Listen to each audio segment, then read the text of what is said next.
मुझे ये बताइए, जब आपने सिस्टम उल्टे की बात की, हमारा ओडीआई कप्तान कौन है? शाहीन शाह अफरीदी। शाहीन शाह अफरीदी कौन है? Fast bowler. विकेटें हम बना रहे स्लो। मैं इसके आगे क्या एग्जैक्टली बोलूं? मुझे ये चीज समझ नहीं आ एग्जैक्टली रही भाई। एज अ फास्ट बॉलर आप कैसे इसको सपोर्ट कर सकते हैं? I can't understand this. मैं आपको बताऊं फैसल, पुराने दौर में 80s में 70 का जो दौर था, इंडिया ने एक फास्ट बॉलर पैदा किया, कपिल देव। हाँ। इंडिया में स्पिनर्स उनकी हिस्ट्री थी, उन्होंने सारा मूड ही चेंज कर दिया, यस। सारी अपनी रूटीन चेंज। नहीं जी, एक आ गया बॉलर वो फास्ट विकेट बनाने लग गए। होता ये है कि आपके पास जो अच्छी चीज होती है उसको यूज करते हैं, ना जी। कि आप सिर्फ जीतना चाहते हैं। तो इस सिचुएशन में इस टीम के साथ जो है ना, सही बात तो ये है कि हम कुछ भी नहीं कर और सकते हैं, ये उसके जो बाद 110। जुर्म देखिए कि स्पिन विकेट बना के सुफियान को बिठा देते।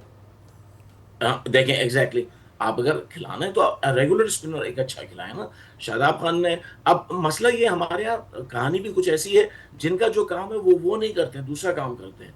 तो अब शादाब खान को कैसे ड्रॉप करेंगे? वो कहें जी उन्होंने तो 70 रन कर दिए, अब कैसे? हालांकि वो 70 रन काम आए, आप जीते नहीं जीते, नहीं। खत्म हो गई बात।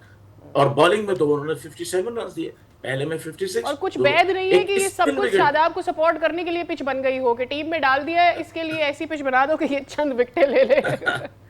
एग्जैक्टली बिल्कुल ऐसी नजर आता है, कुछ ऐसी कहानी नजर आती है। लेकिन आज की भी कहानी जो है ना, मुझे कुछ सही नहीं लग रही है, मैं आपको सही बताऊं। ऐसा लग रहा है कि पाकिस्तान ने हथियार डाल दिए। सब्सक्राइब करें और बेल दबाएं ताकि कोई खबर रह न जाए।